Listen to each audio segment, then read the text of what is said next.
Quisiera trabajar entonces en torno a esta noción de práctica, tratando de vincular la práctica de enseñanza con sus dimensiones ética y política. Y esto implica pensar la relación entre ética, política y didáctica, y pensar también cuáles son las dimensiones ética y política de la enseñanza y del aprendizaje. En principio, conviene pensar que toda práctica de enseñanza es ante todo una práctica social, y que las prácticas de enseñanza preexisten a la escuela misma. Es decir, allí donde hay sociedades, hay procesos, instancias de traspaso de conocimientos de una generación a otra o de unos sujetos a otros, y esas prácticas son prácticas que han estado mucho antes de que hubiera sistema educativo, de que hubiera una institución, escuela, y también circulan por fuera de la escuela. Entonces habría que pensar que parte de estas prácticas de enseñanza escolares son un tipo particular de las enseñanzas que circulan por la sociedad. Y las prácticas son objeto de reflexión de la didáctica, aunque en muchos casos la práctica funciona como un punching ball de la didáctica. Los didactas tenemos el hábito de criticar las prácticas, mostrar lo que no hay en ellas, o utilizarlas como para ejemplificar lo que no debería ocurrir, y poder tomarlas como punto de partida para pensar lo que sí debería ocurrir. Recién en las últimas décadas, la didáctica ha empezado a reflexionar sobre las buenas prácticas como un espacio para pensar por qué es valioso lo que es valioso, o por qué tiene éxito lo que tiene éxito, o por qué algún tipo de enseñanza es preferible a otra, qué es lo que caracteriza esa buena enseñanza. Y eso ha dado lugar a una serie de investigaciones, no ya para pensar cómo reemplazar unas prácticas de enseñanza por otras, sino cómo develar eso que hace que una práctica sea buena para poder comunicarlo a otros docentes y transformarlo en criterios que permitan a quien se inicia la docencia recrear algunas de las mejores prácticas de los docentes que ya habitan las escuelas. Fíjense qué interesante pensar que la práctica es un lugar de producción de conocimiento, no el mismo tipo de conocimiento que la teoría, sino un conocimiento que nace en la práctica para poder perdurar en la práctica, para poder multiplicarse en redes de prácticas. Y yo creo que ahí tenemos una clave interesante para pensar la escuela como un lugar de producción de conocimientos prácticos, como un lugar de producción de experiencias, no solo porque las experimentamos, es decir, las vivimos, las llevamos adelante, sino porque reflexionamos sobre ellas para encontrar las claves que nos permitan atraparla y recrearla en otra ocasión. De eso trata. Y esto significa que la acción es el lugar donde empezamos a constituirnos como sujetos y donde podemos recrear nuestra narrativa acerca de lo que hacemos. Yo creo que con estos elementos podemos pensar la significatividad que tiene encontrarnos ofreciendo y mostrando nuestra práctica y haciendo el ejercicio de narrar nuestra práctica para nosotros mismos y para otros. La práctica de un docente es una práctica vertiginosa, una práctica que habitualmente está atravesada por horas y horas al frente del aula, horas y horas dentro de las instituciones, y no siempre hay tiempo de volver sobre ellas para entender qué pasó, incluso para entender qué fue lo que logró un efecto que quería lograr, pero que no siempre ocurrió por lo que yo pensaba que iba a ocurrir, sino quizá por otros elementos circunstanciales. La noción de enseñanza muchas veces se vincula con aprendizaje y a veces se habla del proceso de enseñanza-aprendizaje. Desde hace un tiempo la didáctica se discute mucho esa expresión, porque es una expresión engañosa. Y tendemos a pensar que, en la actualidad, que una cosa son los procesos de enseñanza y otra son los procesos de aprendizaje. Puede haber enseñanza sin aprendizaje y puede haber aprendizaje sin enseñanza. En todo caso, nuestro trabajo como docentes es tratar de que, por lo menos de vez en cuando, se arme alguna articulación entre los procesos de enseñanza y los procesos de aprendizaje. Si logramos que eso ocurra por lo menos de vez en cuando, eso no es poco. Les aseguro que no va a ocurrir todos los días que demos clase en esta semana, porque efectivamente el aprendizaje es mucho más amplio y más abierto y nuestra enseñanza no llega a las cabezas de nuestros alumnos con una comunicación lineal, sino que tiene un montón de interferencias en el camino. Entonces vamos a tratar de definirlos por separado y buscar algunos cruces entre aprendizaje y enseñanza. Una definición que propone Philippe Mérieux sobre aprendizaje es: aprender es hacer algo que no se sabe hacer para poder hacerlo. Es una definición muy sencilla y al mismo tiempo muy rica, ¿no? Aprender es hacer lo que uno no sabe hacer para poder hacerlo. ¿Cómo aprende uno a andar en bicicleta? Andando en bicicleta. Pero ¿cómo andás en bicicleta si no sabés andar en bicicleta? Bueno, es que solamente cuando me subo a la bicicleta y empiezo a andar, puedo aprender lo que en realidad no sé hasta el momento que no me subo. Y esto significa que aprender es estar en proceso de intentar lo que no sé en el mismo momento que estoy intentando. ¿Cómo aprende uno a nadar? Nadando. Y esto significa que uno aprende tragando agua. Uno aprende cayéndose de la bicicleta. Lo esperable cuando uno aprende es que el error forme parte del aprendizaje. Porque precisamente estoy haciendo lo que no sé hacer. Si esto nos permite pensar el aprendizaje, yo creo que los invito a que pensemos los aprendizajes más significativos de nuestra vida desde esta concepción. Pensar, bueno, yo aprendí de verdad cuando me largué a hacer lo que no sabía hacer, la primera vez que planifiqué, la primera vez que di una clase, la primera vez que, digamos, esa primera vez que me largué, empecé a hacer algo que no sabía, pero haciéndolo llegué a poder hacerlo, ¿no? Ahí hay una definición interesante y que tiene un mandato didáctico, que es que la enseñanza en principio debe invitar a hacer lo que no se sabe hacer.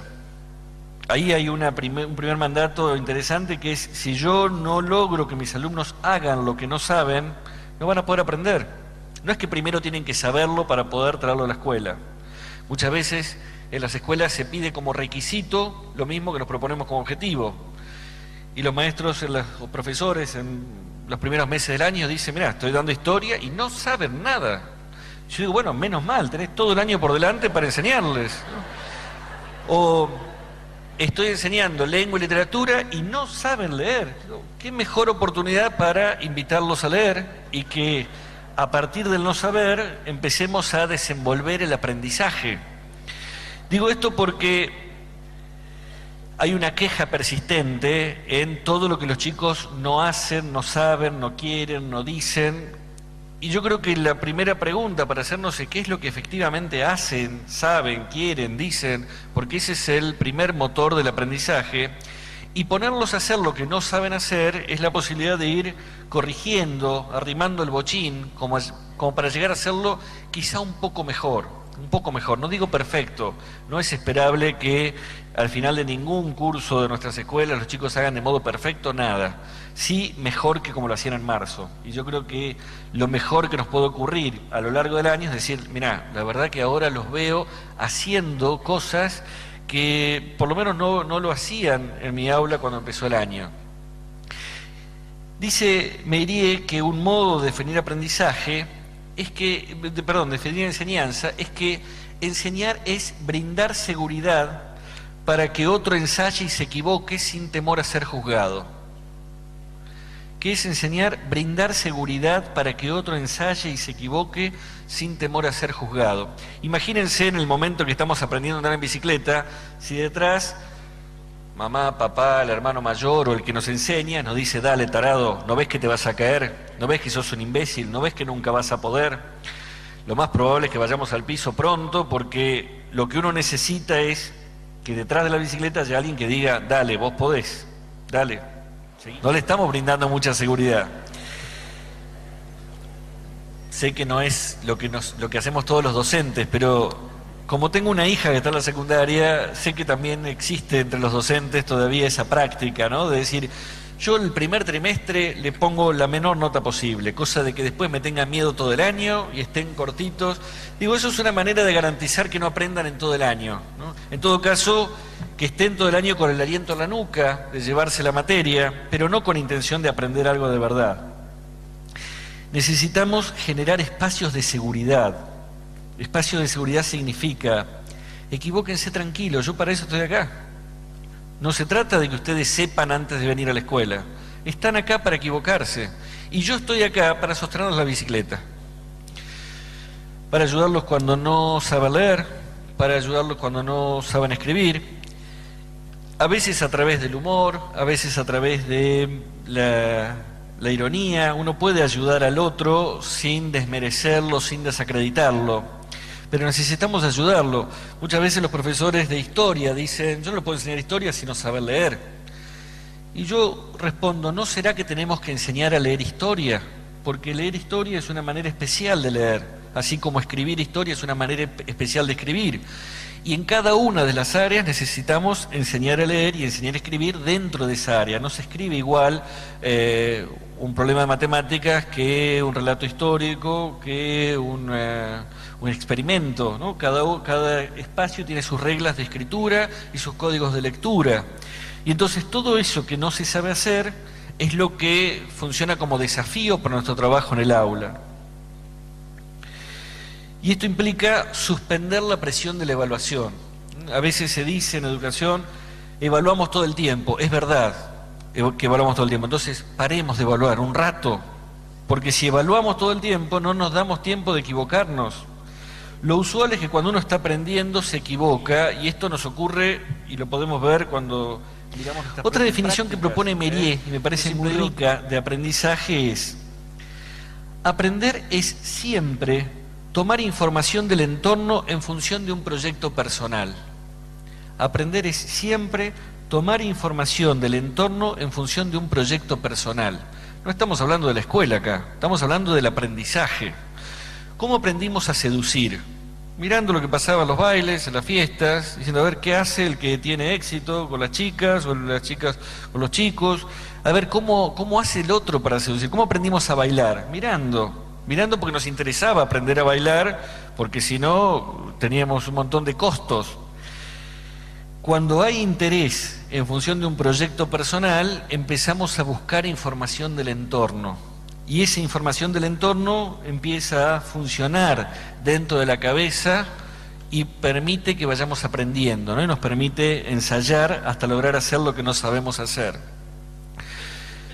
Pensemos mucho de nuestros aprendizajes cotidianos, como aprender a cocinar, aprender a viajar en colectivos. No siempre hubo alguien que nos lo enseñó de manera sistemática. A veces lo aprendimos porque teníamos un interés que motorizaba la búsqueda de información por todos lados para poder sostenerlo.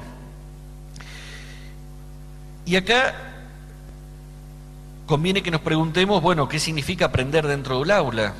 Si aprender es siempre buscar información del entorno en función de un proyecto personal, en el aula tenemos 20, 30, 40 proyectos personales distintos y solo van a aprender los chicos en función de su proyecto personal.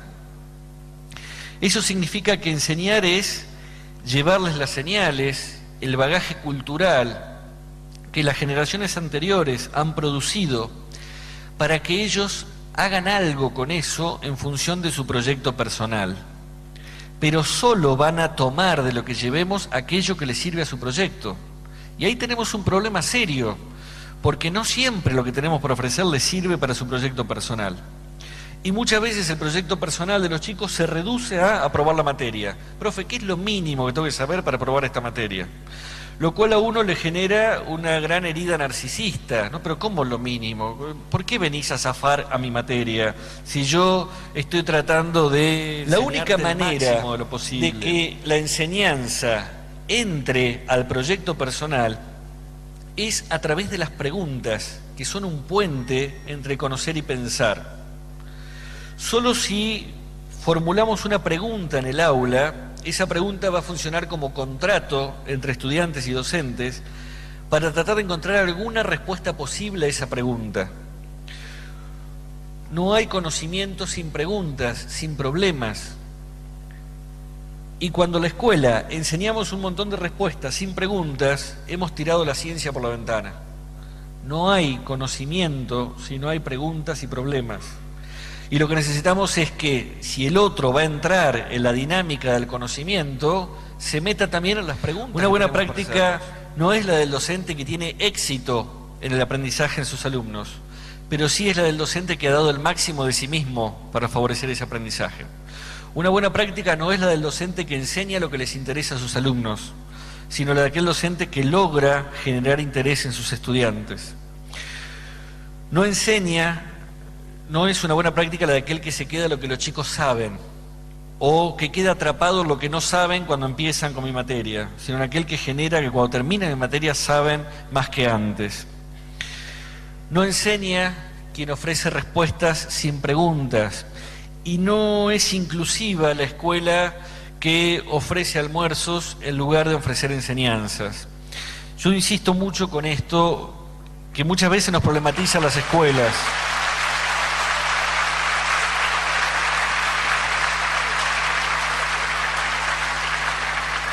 Si tenemos escuelas donde llegan chicos con hambre, y estas son muchas escuelas en nuestro país, lo primero que tenemos que hacer es darles de comer.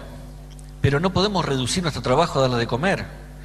Ese chico que llega con hambre también viene hambriento de conocimiento, viene hambriento del diálogo con un adulto, viene hambriento de futuro, viene hambriento de vínculos. Y si dar de comer nos puede llevar 20 minutos, el resto de la jornada, con la panza llena, vamos a empezar a abrirles las puertas del mundo. Si nosotros nos quedamos atrapados en el dar de comer, estamos privándolos de aquello que es efectivamente el alimento que tenemos para dar en las escuelas.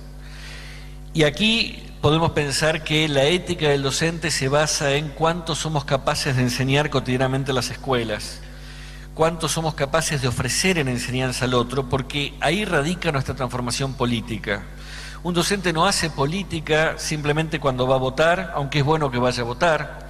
Un docente no solo hace política participando en el sindicato, aunque es bueno que participe en el sindicato y que demande mejores condiciones para su trabajo.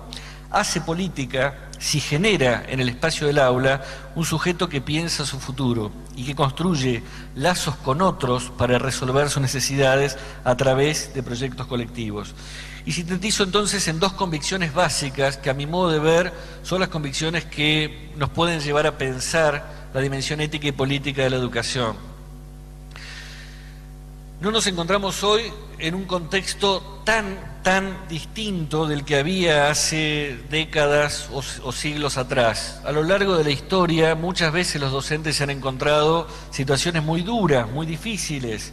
Quizás hay novedades ahora por los fuertes índices de exclusión, quizás hay novedades ahora, y creo yo fuertemente con la entrada del PACO en la infancia y en las escuelas, pero ha habido pobres en las escuelas muchas veces, ha habido diversidad cultural, ha habido conflictos entre familias y escuelas a lo largo de toda la historia del sistema educativo. Quizá la diferencia más fuerte es que las convicciones que motorizaban a los docentes hace 100 o 150 años eran diferentes de las de ahora. Hace 150 años había docentes que estaban civilizando bárbaros. Y nosotros hoy sabemos que esa convicción ya no nos cierra. Y a veces vamos al aula con la idea de, bueno, educar en la diversidad. Un eslogan interesante, pero poco práctico y que nos da pocas herramientas para la práctica. ¿Qué significa educar a la diversidad? ¿Que cada uno va a seguir igual que como era antes de que yo llegue al aula? Digo, educar a la diversidad no puede ser la pura inmanencia de que cada uno sea al final de la enseñanza igual que como era antes. Necesitamos articular diversidad con igualdad, que el otro pueda construir desde la diversidad un proyecto colectivo y un proyecto que lo haga más digno y que llegue a ser mejor de lo que era antes de la enseñanza. Yo propongo entonces dos convicciones. Una convicción es la educabilidad. Plantea Philippe Mérier que la educabilidad es un axioma, es una convicción básica del docente. En los últimos tiempos se menea bastante el concepto de educabilidad y se analiza si los jóvenes que entran a nuestras escuelas son o no educables. Y Philippe Mérier plantea algo que para mí es claro. La educabilidad es la convicción del docente. Todos los que están ahí son educables y merecen mi enseñanza. Ningún docente tiene derecho a evaluar si el otro tiene derecho a estar en su aula. Al revés, la convicción que nos mueve es que todos los que están en el aula tienen derecho a estar ahí y tienen el derecho de exigirme el máximo de mi enseñanza. Y esa es mi responsabilidad. No puedo estar evaluando si el otro es o no educable, porque eso es el principio que nos mueve. El principio de creer que el otro puede cambiar. No podemos educar si no estamos convencidos de que el otro puede cambiar. Si el otro no puede cambiar, ¿para qué lo tenemos en la escuela 15 años? Lo tenemos 15 años porque estamos convencidos de que a lo largo del proyecto formativo va a ser diferente de lo que es ahora. Y esto significa que lo que es ahora es un punto, es una foto en el recorrido de un proceso que nos va a llevar a ser mejores, ¿no? Que va a llegar a que hagamos todo lo posible para que sean mejores. Insisto, podemos no tener éxito, pero que sea la práctica la que nos muestre que no tuvimos éxito, a pesar de que dimos el máximo nosotros, y no el principio devaluado de, bueno, primero que me traigan chicos educables y después yo veo qué hago con ellos. Y el segundo principio es la educatividad de la cultura. Yo creo que hay un cáncer que corroe por dentro la educación, que es la idea de que los chicos no pueden aprender, y la contracara, que es que nosotros no tenemos nada para enseñarles. Esto es una convicción que a veces he encontrado en escuelas de sectores populares y sectores de élite. ¿No? En sectores populares los maestros dicen, y estos chicos, imagínate, con el lugar donde viven, con la familia que tienen, con el futuro que tienen, ¿para qué les va a servir lo que yo les voy a enseñar? ¿Qué les voy a enseñar? ¿Matemática? Lo mismo ocurre en escuelas de élite. Muchas veces las maestras dicen, y estos chicos que tienen todo resuelto, que van a heredar la empresa de los padres, que ganan el fin de semana lo que yo gano en un mes trabajando, ¿para qué les va a servir lo que yo tengo para enseñar? El principio de educatividad consiste en creer que tenemos algo valioso para ofrecer a las escuelas e implica también la responsabilidad de participar en los debates curriculares, que son debates políticos. Implica también la responsabilidad de preguntarnos cada día, ¿por qué enseño esto que enseño? ¿Por qué lo enseño? No estoy diciendo que reduzcamos la pregunta a ¿para qué sirve o qué aplicación tiene? Porque muchas veces hay conocimientos que no tienen una aplicación directa, pero sí preguntémonos, ¿es importante este conocimiento? ¿O lo doy simplemente porque está escrito en algún lugar? Si está escrito en algún lugar, ¿cómo hago para que ese conocimiento sea efectivamente valioso para el sujeto que tengo delante? Ahí la escuela se transforma en una institución educativa, cuando efectivamente empieza a mover el terreno de la cultura hasta lograr producir contenidos educativos. Dice Hannah Arendt, el hecho de que el hombre sea capaz de acción significa que cabe esperarse de él lo inesperado, que es capaz de realizar lo infinitamente improbable. Ninguno de nosotros sabe cómo va a ser el futuro de nuestros alumnos. Así como ninguno podía saber hace 20, 30 años que íbamos a estar nosotros hoy acá. Ninguno de nosotros es el producto tal cual de lo que nuestros padres y maestros quisieron para nosotros. Nosotros hicimos algo con eso que nos dieron.